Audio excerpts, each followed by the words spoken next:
The Phantom began life in the early 1950s as the McDonnell AH-1 twin-engined supersonic attack aircraft. But from May 1955, the design was recast as the F-4 H-1 two-seat fleet defense fighter with Mach 2 plus performance and primary armament revised from 4 20mm cannon to 4 Sparrow air-to-air missiles, semi-recessed in the lower fuselage and supported by powerful search and fire control radar. As such, the F-4H was the world's first fighter with self-contained search and destroy capability.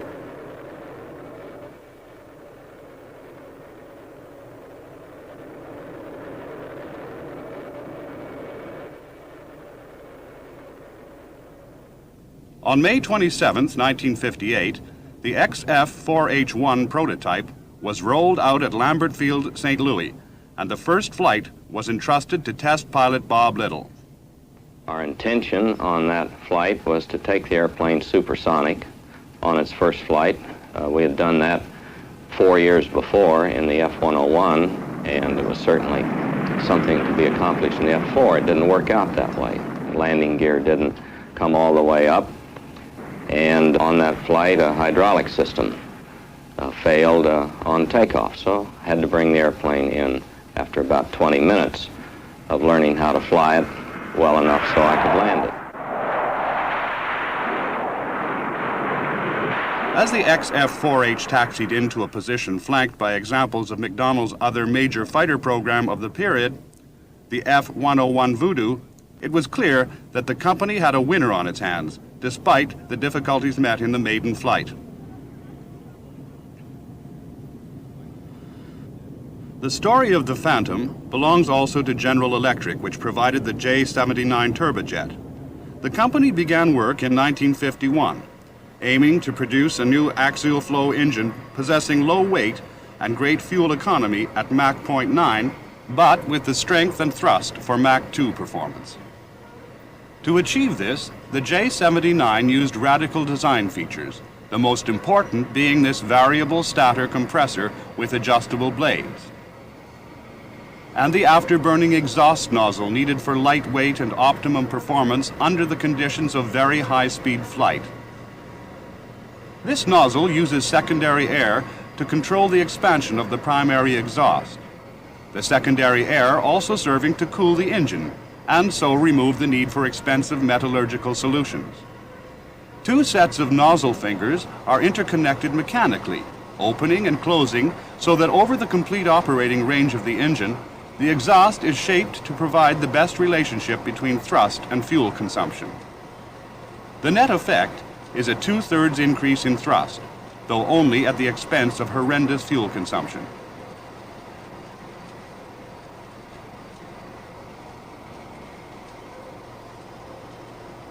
The full-scale variable stator compressor unit was tested for the first time in August 1953, returning figures so good that the test crew initially thought that the instrumentation was faulty.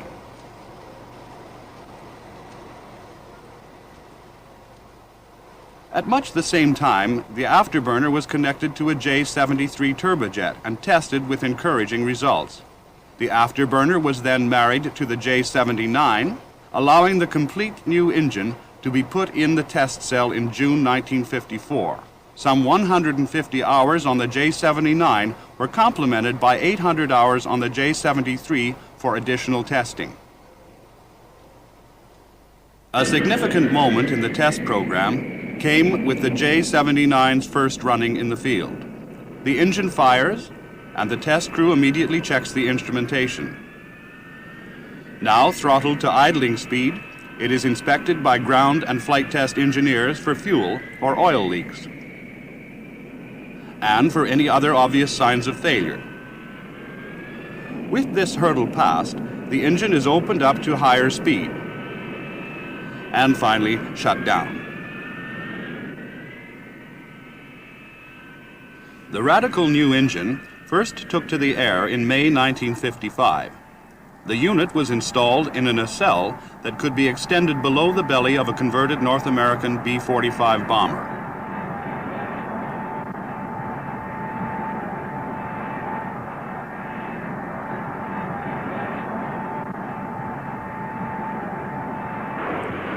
This historic film shows the modified B-45 taking to the air on May 20th, 1955.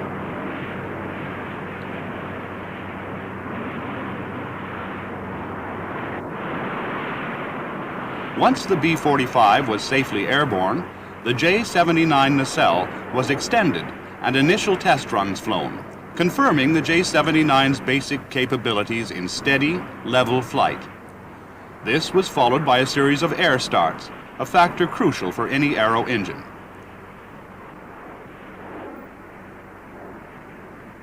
The performance envelope of the J-79 was then explored under a host of differing flight regimes, and the engine emerged with flying colors at afterburning thrust ratings up to some 13,000 pounds.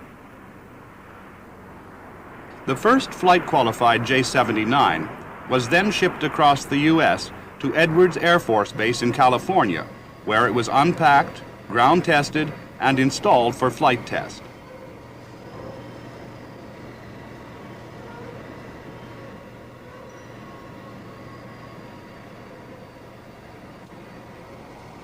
This went well, with the fuel, oil, and 100 or more electrical connections being made without major complications. The aircraft chosen for the flight trials was the XF-4D-1, prototype of the Skyray high-performance naval interceptor.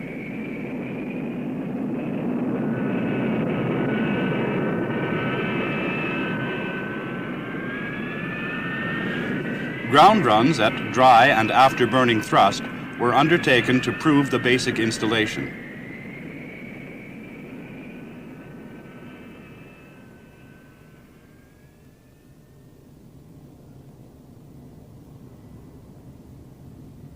The test aircraft with the J-79 was rolled out for its first flight on December 8, 1955, in the hands of test pilot Roy Pryor.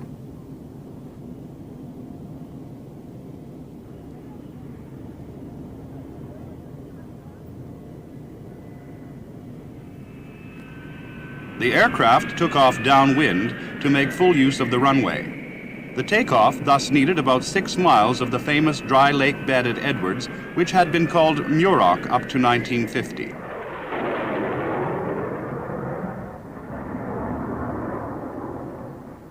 The flight included a climb to 18,000 feet before Pryor returned for an evening landing.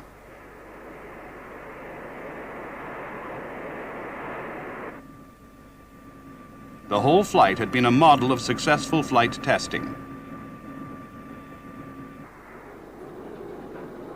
The J-79 was soon cleared for operational service, and early examples of the type were installed right from the beginning of the Phantom's production run.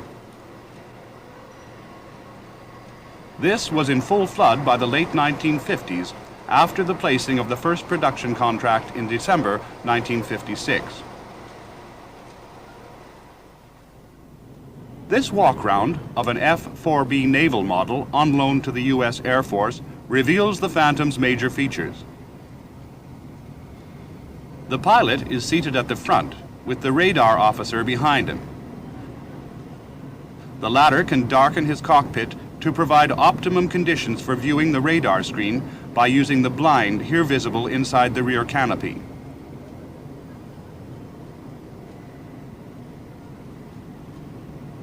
The cockpits are comparatively large and conventional by the standards of the period, but well filled with displays and controls.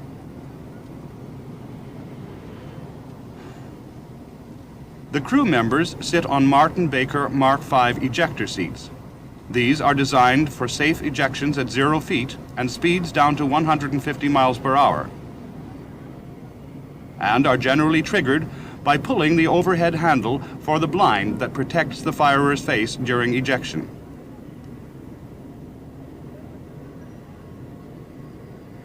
Mach 2 performance is aided by the two fully variable ramp inlets for the J-79 engines. A splitter plate diverts the boundary layer of slow-moving air close to the fuselage, and the inlet ramp jackknifes out at speeds over Mach 1.4 to control the shock wave pattern, keeping these waves out of the inlet and maintaining an even flow of air at the face of the engine. This system is fully automatic, being controlled by the aircraft's air data computer. Navy and Air Force Phantoms generally have different tires. Both types are of the same diameter.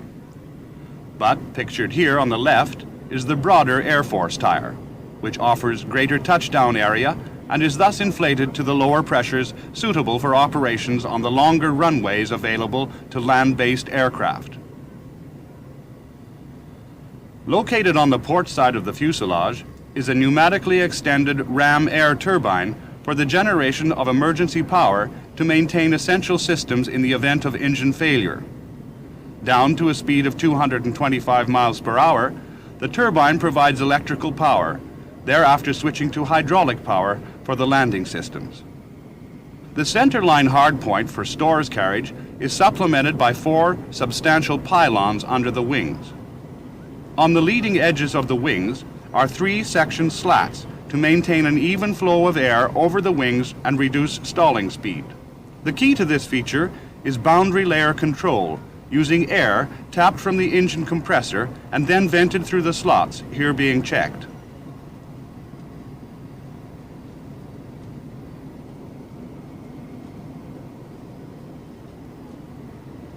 This is one of the 2 trailing edge flaps, which are also fitted with boundary layer control. As on the leading edge system, these slots blow air tapped from the engines over the upper surface of the flap. The blowing of the flaps is designed to control the airflow and so maximize the effect of these fairly small surfaces.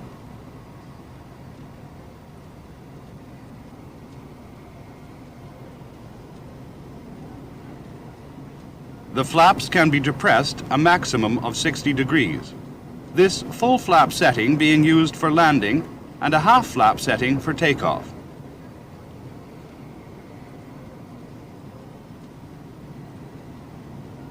Lateral control is entrusted to a combination of spoilers and ailerons, the former being used at high air speeds and the latter at low air speeds.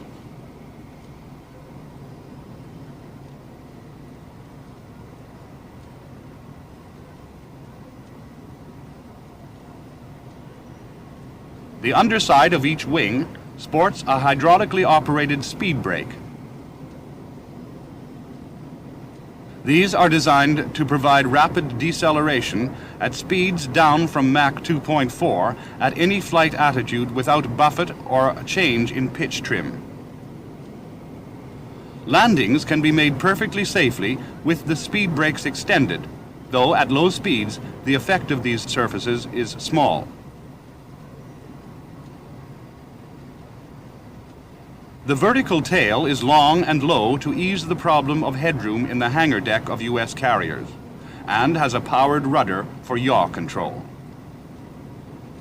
Under the powered rudder is the vent for the complex of 6 fuel tanks located in the fuselage.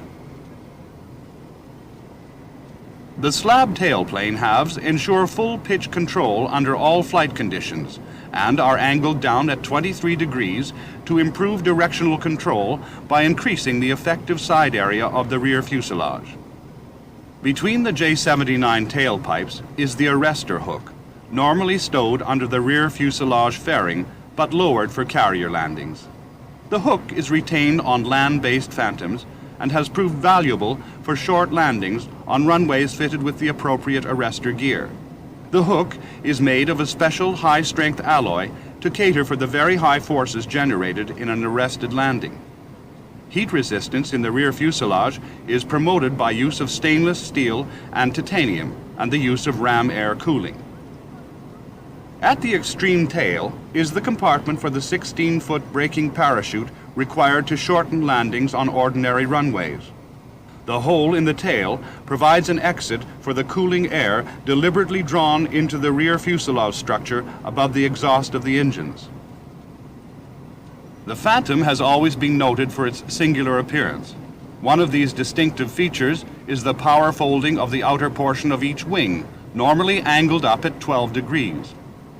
This folding system is designed to reduce the Phantom's width for movement on carrier decks and elevators.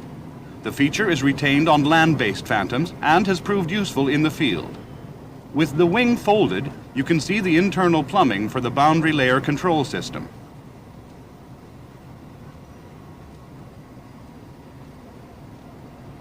The large nose radome provides accommodation for the 32-inch diameter antenna of the APQ-72 main radar. Under the nose is the fairing for the infrared scanner, which was provided for backup target acquisition capability in the event of the main radar being jammed or otherwise failing.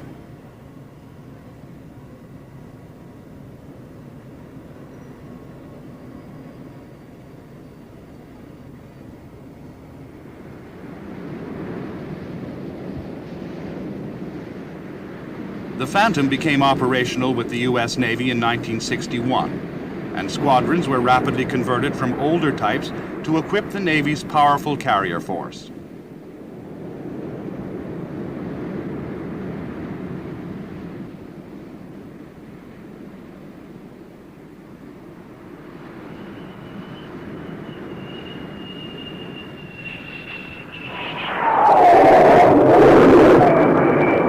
This section shows the major elements of carrier-borne operations. The aircraft on the USS Forrestal being F-4Bs of Fighter Squadron 74, which was the Atlantic Fleet's first Phantom unit and otherwise known as the Bedevilers.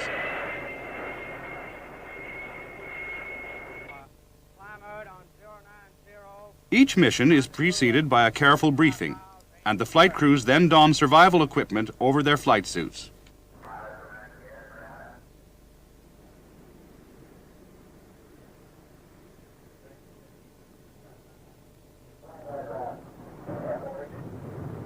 On the command of flight operations, the crews then proceed to their aircraft. Meanwhile, the deck crews, each wearing different colored vests for identification, have been finishing their preparations for the launch of the mission. The pilot completes his walk-round check of the aircraft.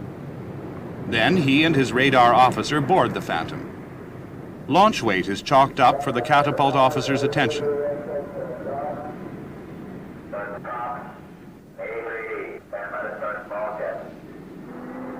The fleet defense role requires the pilot to fly the aircraft and control any combat, while the radar intercept officer operates the radar and controls the early stages of any interception.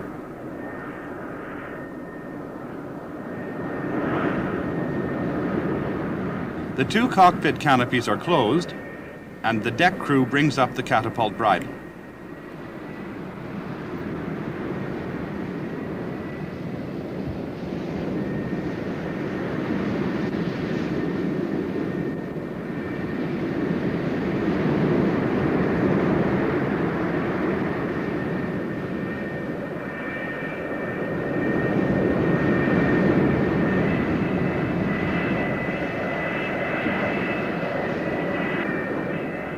The flight deck director positions each aircraft over its designated catapult, and the aircraft is eased over the shuttle onto the rear section of the catapult.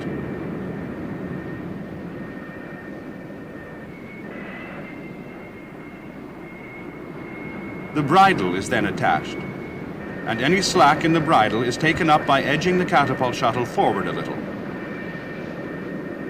The companion Phantom on the second catapult goes through exactly the same preparation, and all is now ready for launch as the deck crew scrambles out of the way. Cockpit checks have also been completed, and the deck director signals the pilot to run his engines up to takeoff power.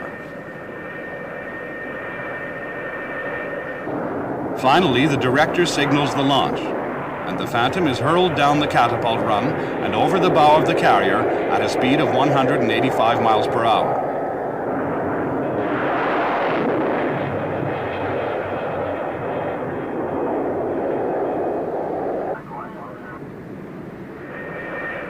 As the first two depart on their combat air patrol, another pair of Phantoms taxis up for launch.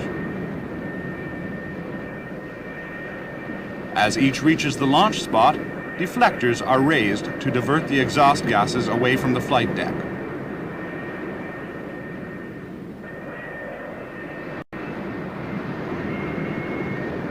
Meanwhile, the shuttle is returned, and the next Phantom designated for that catapult taxis its nose wheel unit over the shuttle and lines itself up with the catapult as the deck crew bring up the bridle.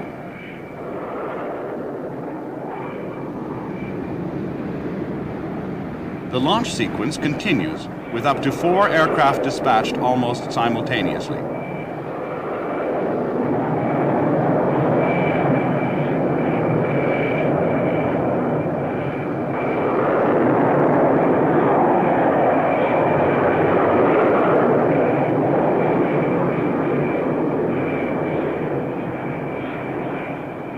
Further aircraft are being brought up in the deck edge elevators.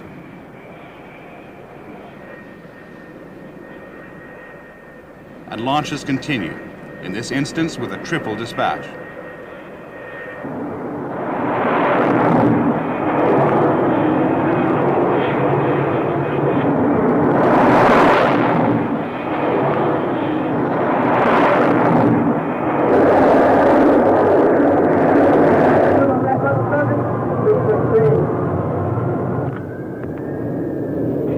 With 2 crew, powerful radar, and a combination of Sparrow medium-range and Sidewinder short-range missiles, the Phantom was the world's first fighter with search and destroy capability independent of ground control, and thus a great asset for the U.S. Navy in the 1960s. Indications of its service capabilities were soon being given by a number of world records. In December 1959, the Phantom set a zoom climb to altitude record of 98,556 feet. In September 1960, it took 2 closed circuit records at 1,217 and 1,390 miles per hour. Less than a year later, in August 1961, a low altitude speed record of 903 miles per hour was set. And this was swiftly followed in November by an absolute world speed record of 1,606 miles per hour. But perhaps the most spectacular of these early achievements came in May 1961 to mark the 50th anniversary of naval aviation. 5 prototype Phantoms flew west to east across the U.S. in 2 hours 47 minutes, shattering the previous best.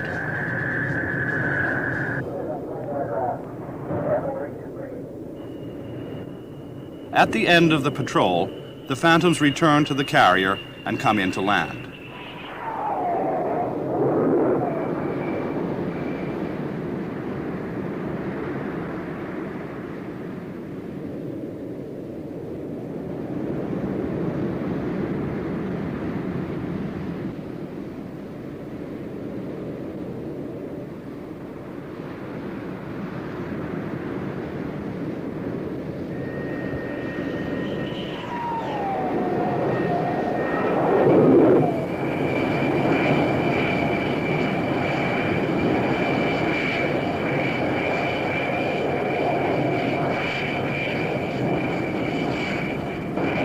As it approaches at 150 miles per hour, each aircraft is checked visually to ensure that the landing gear and flaps are lowered, and then talked down by the landing signal officer once his assistant has reported a clear deck.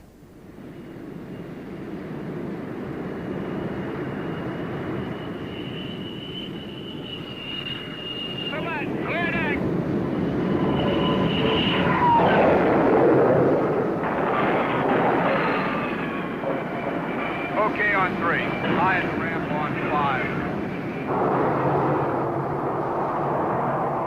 5. As the pilot lines up for his approach, he is guided by an amber light called the meatball, seen here on the right of the flight deck. The pilot keeps this lined up with the row of green lights to ensure that he is in the groove, the correct glide slope to fly his aircraft onto the deck and catch the wire. There are different light angle approach settings for each type of aircraft on board.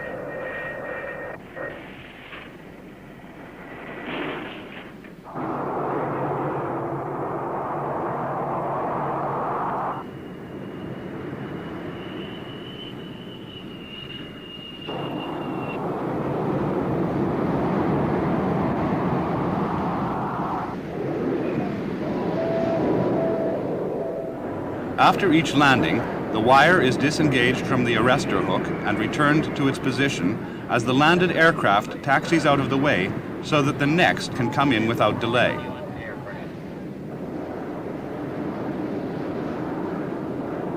After landing, the aircraft are struck down to the hangar deck on the 4 deck edge elevators and begin the maintenance cycle before another mission.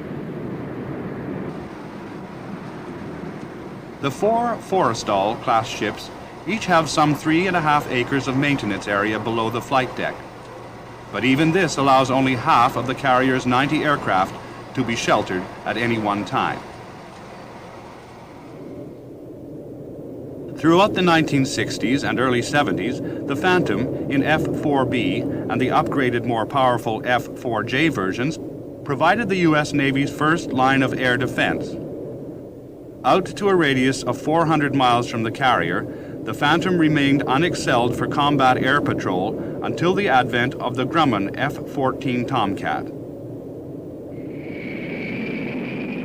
On occasion, during the Vietnam War, U.S. Navy Phantoms operated as attack aircraft from land bases on detachment from their parent carriers.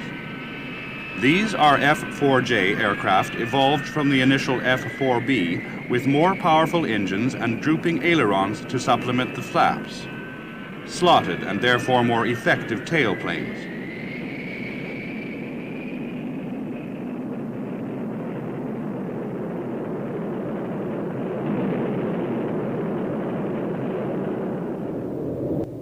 Another major Phantom operator in Vietnam was the U.S. Marine Corps, and a key shore-based marine aviation component was Marine Aircraft Group 13, based at Chu Lai in 1968. Aircraft were kept in blast-proof revetments between missions as a way of reducing the effect of communist rocket and mortar attacks on airfields, and also to make more difficult any close attack by Viet Cong sappers.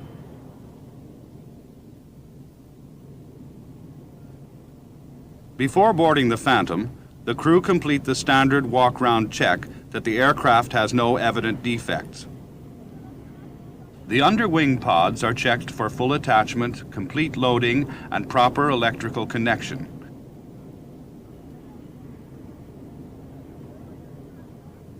And the safing of the 2.75-inch rockets.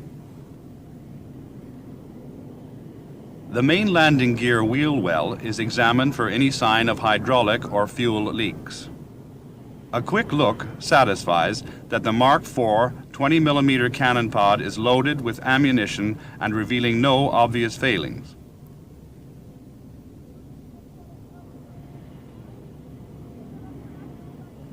The bomb load is completed with triplets of retarded high explosive bombs, loaded onto the wing pylons by the ordnance crew, using a special jack-up bomb trolley.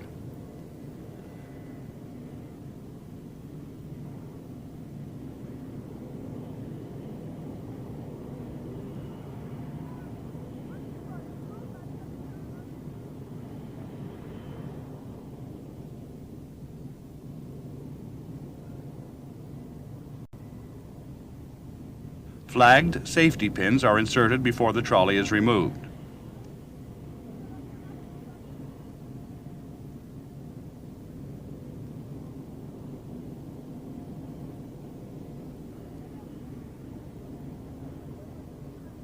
A safety wire is fitted on each bomb to prevent its arming until after it has been dropped. As it falls, the wire breaks, thus freeing the nose-mounted propeller to turn the requisite number of times and so arm the weapon. The 2 crew members complete the standard walk-round check and board the aircraft.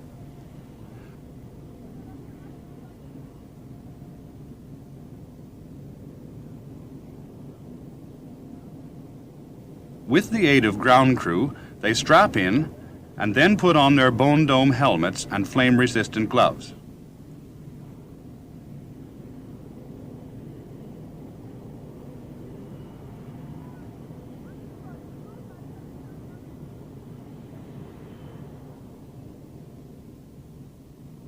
The next task is the cockpit check, achieved with the aid of a special list.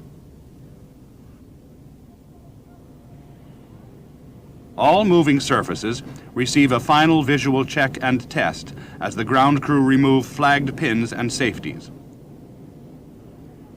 The flags are then clearly shown to the pilot.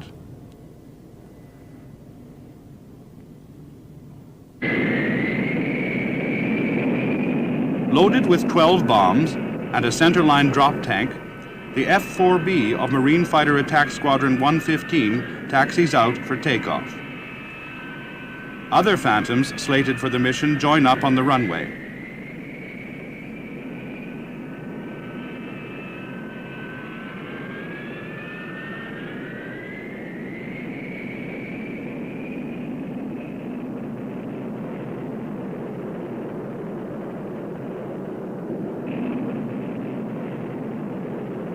Before clearing for takeoff, the crew confirmed that the outer wings have been locked down and then depart for another tactical sortie in support of Marine Corps ground forces. The steadily increasing scope of U.S. operations in Vietnam during the later 60s meant the steady expansion and improvement of bases used by aircraft such as the Phantom, which requires fully paved runways.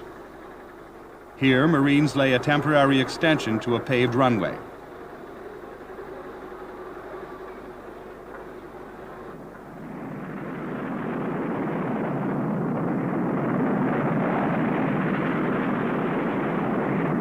Then, as now, ground operations required support at all times of the day and night and in all weather conditions. So the ability of Marine Aviation Phantom squadrons to respond rapidly was a key feature in the success of Marine Corps ground forces in Vietnam.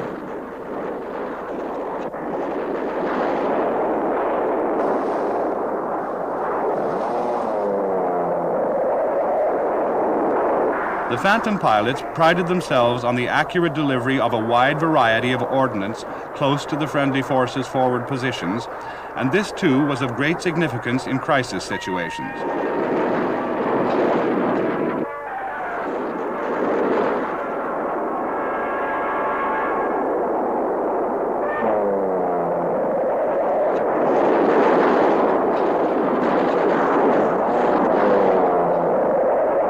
Constant pressure could thus be exerted on the enemy, whose precise location was radio relayed by the ground forces or a forward air controller.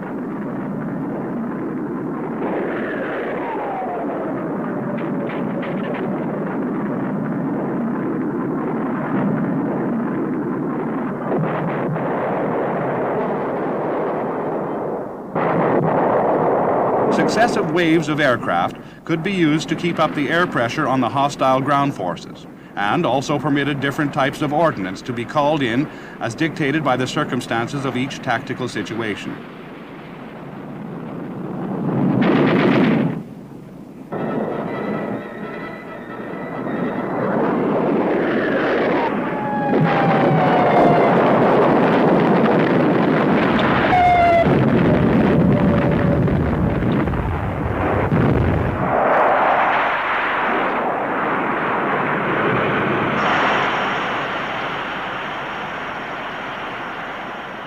The major operator of the Phantom in Vietnam was the U.S. Air Force, starting with the F-4C land-based version of the F-4B, and then the modestly improved F-4D with enhanced ground attack capability.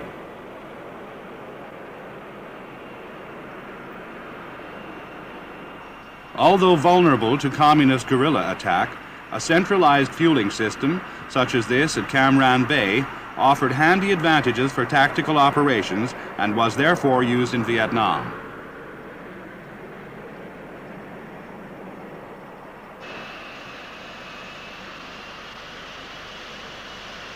The Phantom's high fuel consumption militated against quick reaction units being held on the runway, but circumstances often meant that the Air Force had to do it, for only thus could maximum aerial firepower be brought to bear against the communist forces without delay.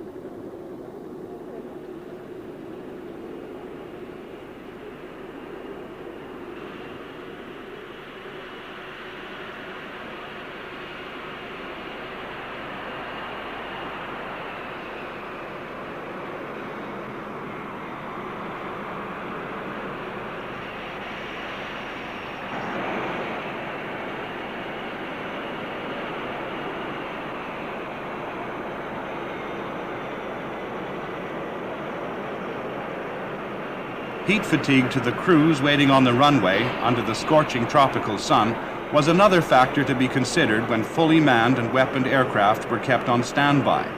But again, speed of reaction was the overriding factor so that the Phantoms could be scrambled quickly.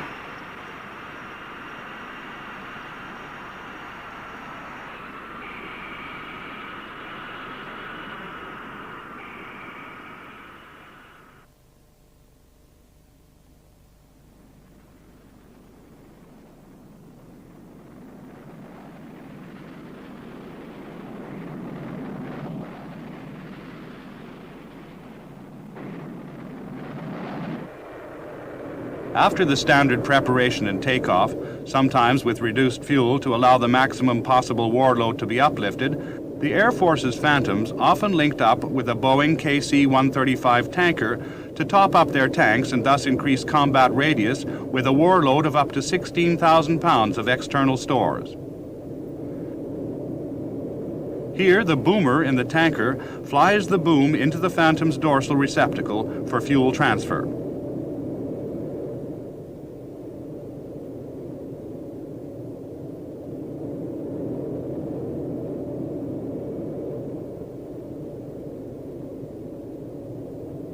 The Phantom was the attack aircraft par excellence in Vietnam, the type offering a good combination of warload and range with exceptional airframe strength and first-class avionics to ensure that the right target was attacked with considerable accuracy.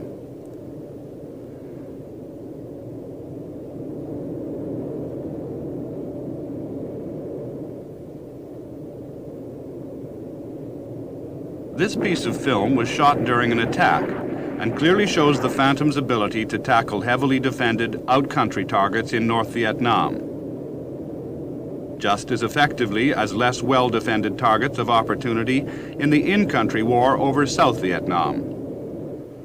Out-country targets included vital communication links, power plants, and strategic stockpiles, all ringed with anti-aircraft guns and missiles.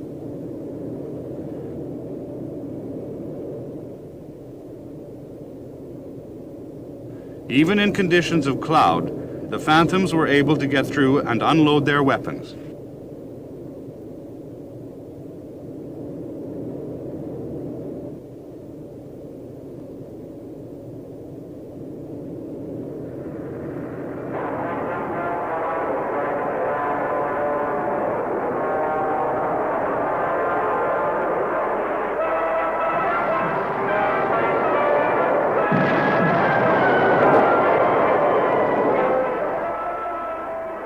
The Vietnam War witnessed the use of the USAF's whole spectrum of tactical weapons, including all types of free-fall and retarded high-explosive bomb.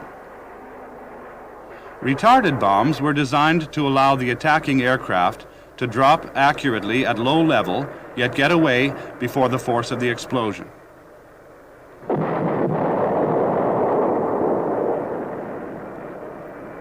Phantoms also operated in tight patterns at medium altitudes, all dropping their bombs on the command of the leader to deliver ordnance with maximum concentration.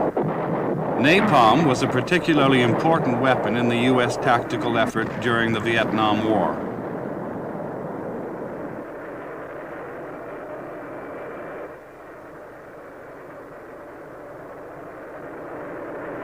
The initial F-4C was an effective machine, but was developed into the F-4D with improvements such as APQ-109A rather than APQ-100 radar and the ASG-22 sight. But both models lacked an internal gun, so the carriage of a cannon pod became frequent in both the air-to-air and air-to-surface roles.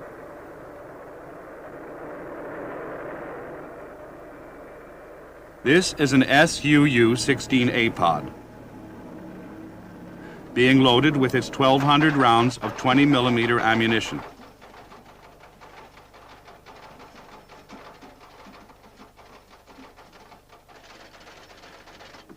The pod features an external ram turbine to power the cannon, and this restricts the aircraft to speeds below 400 miles per hour during the firing pass. Thus, its use was confined mainly to the air-to-ground role, as demonstrated in these sequences of typical ground attack passes.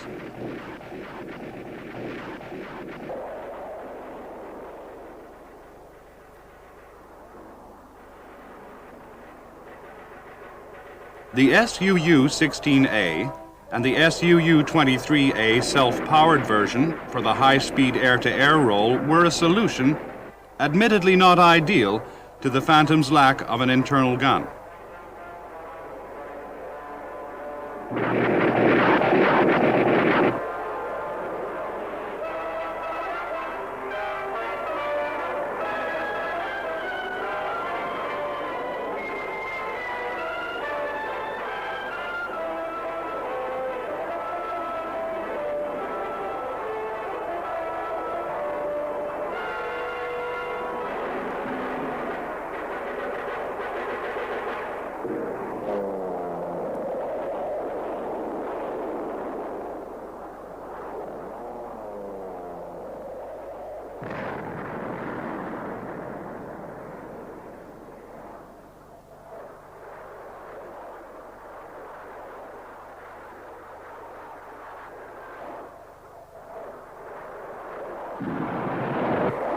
The Phantom also operated with air-to-surface missiles, such as the 12,000-yard range bullpup.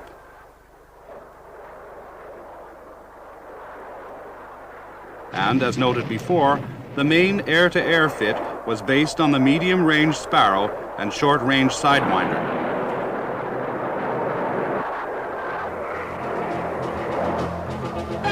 Air combat was not a frequent occurrence in the Vietnam War, but MiG fighters were sometimes met and generally downed, as here with a Sparrow missile.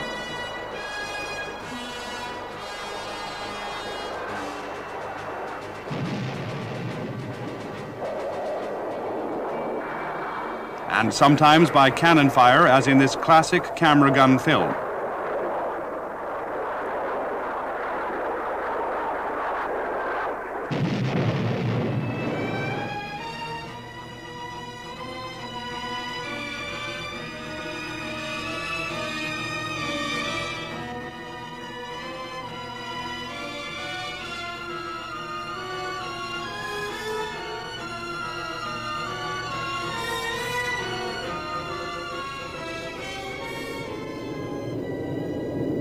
The definitive USAF version was the F-4E, which introduced an M61 Vulcan 20mm cannon in the lower nose, together with the smaller diameter APQ-120 radar, uprated engines, a slotted tailplane, and maneuvering slats on the outer wing panels.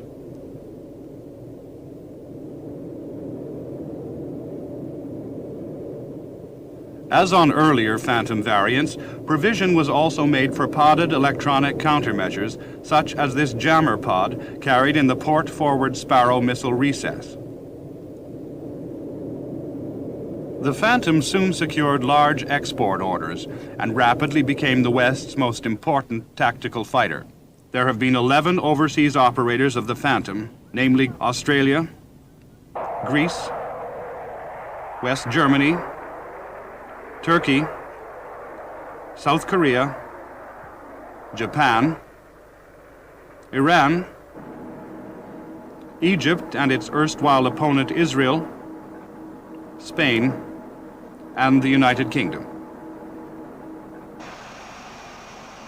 Though only the third largest of the Phantom's overseas purchasers in terms of aircraft numbers, the UK opted for a much revised basic model derived from the U.S. Navy's F-4J, but fitted with two Rolls-Royce Spey afterburning turbofans as the F-4K for the Royal Navy and F-4M for the RAF.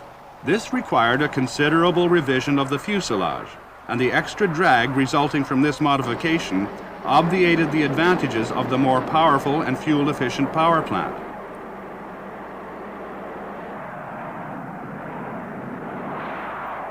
The Phantom FG Mark I naval variant has AWG-11 fire control radar and a number of British features. Among its weapons were the Sparrow missile and the 2-inch rocket, the latter carried in multiple pods under the wings. The FG Mark I remained in service with the Fleet Air Arm until the Royal Navy was forced to phase out its fixed-wing carrier strength in the mid-1970s. The Royal Air Force was then allocated the survivors of the Fleet Air Arm's 52 aircraft. The RAF's Phantom FRG Mark II has AWG-12 fire control radar and a British nav attack system. The accompanying sequence shows typical peacetime ground attack training with rockets, cannon pods, and practice bombs. Roger, about 5 degrees coming on to the attack heading now. Contact the target, master arms going on, and the camera's going on. Going right a bit. Firing now, and pulling.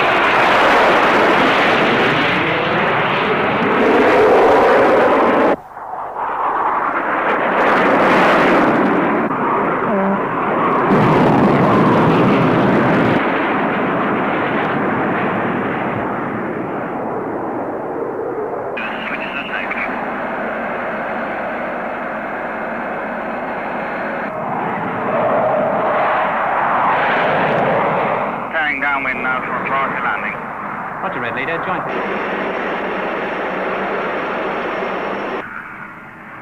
Gears down.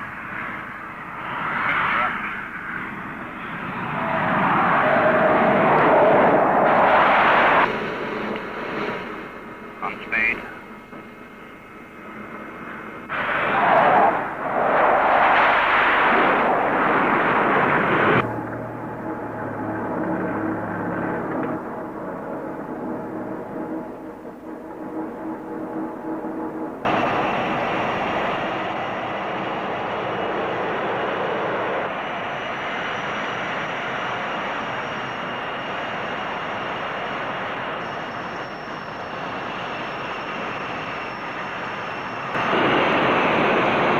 The 150 British Phantoms are now tasked primarily with air defense of the UK and have a secondary responsibility for fighter ground attack.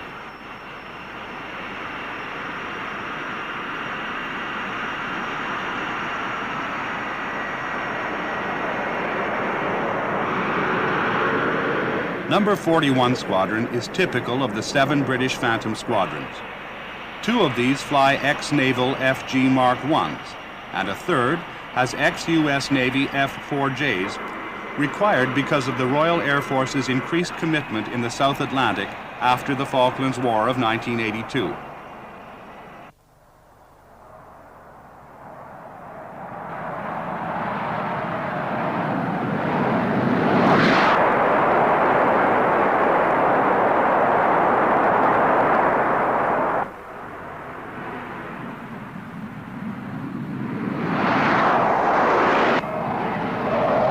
Modern developments have emphasized alternative roles such as reconnaissance and defense suppression. The most radical development has been the F-4ES, high-altitude photo reconnaissance variant of the F-4E used only by Israel. This has a completely modified nose section for the special HIAC-1 oblique photo equipment, which allows this high-altitude aircraft to see deep into enemy territory while the aircraft remains in the comparative safety of friendly airspace. Israel is also upgrading its fighter models. Japan, South Korea, and West Germany also see a future for their fighters after extensive upgrading by those countries' own aircraft industries.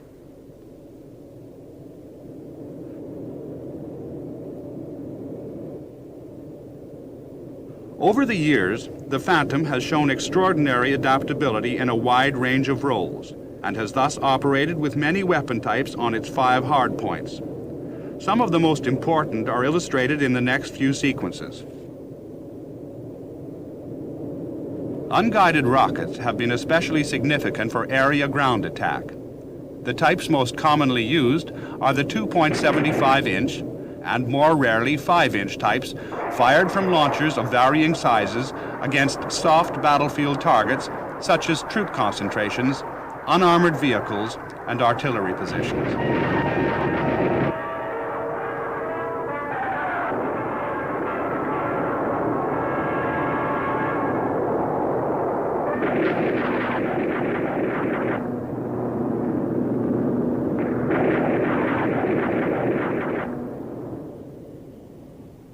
For the air-to-air role, the short-range infrared guided sidewinder has proved more successful than the medium-range Sparrow, which homes onto the reflections of the launch aircraft's radar bouncing from the target. The Phantom can carry 4 Sparrows under the fuselage and 2 or 4 sidewinders on underwing hardpoints for maximum flexibility in the air-to-air role.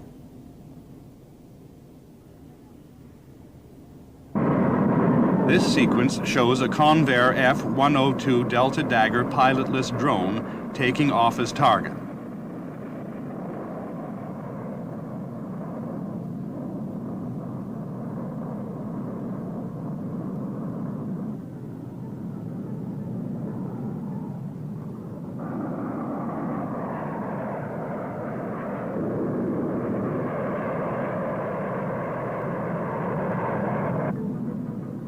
The late model Sidewinder scores a hit in the tailpipe.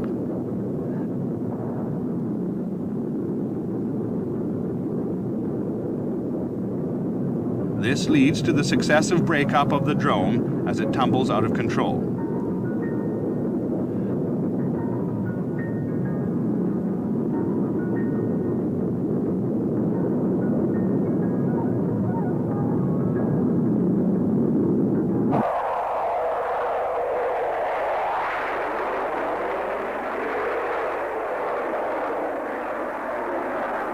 Saturation and precision bombing against point and area targets have both been undertaken with the gamut of U.S. bomb types, including the highly effective high-blast demolition types. Cannon pods have also proved highly successful in the air-to-ground role, the 20mm types being the more common, though 30mm pods can be carried. Multiple pods have proved devastating in the air-to-surface role.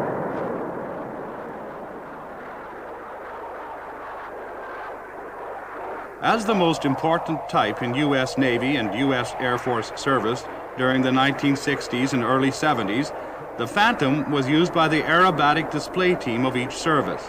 The Navy team is the Blue Angels, which used the F-4J until the rising price of fuel forced a change to the McDonnell Douglas A-4F Skyhawk in 1974.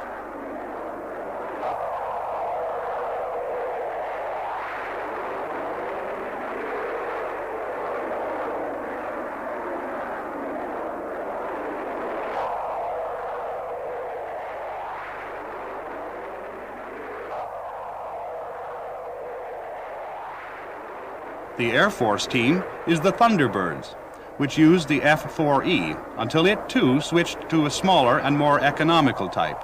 In this instance, the Northrop T-38A Talon.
As the Phantom has been the Western world's most widely built and extensively used combat aircraft since World War II, production milestones for this great aircraft are worth reviewing.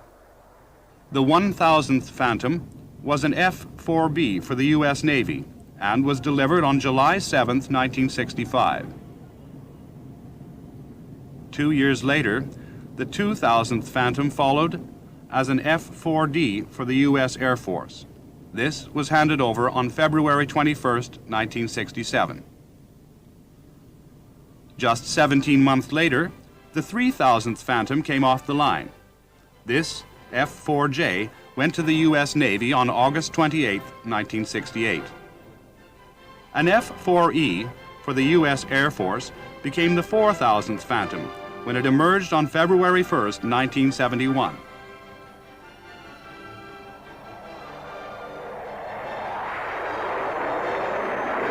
Finally, on May 24, 1978, the 5,000th Phantom was an F-4E delivered to the Turkish Air Force.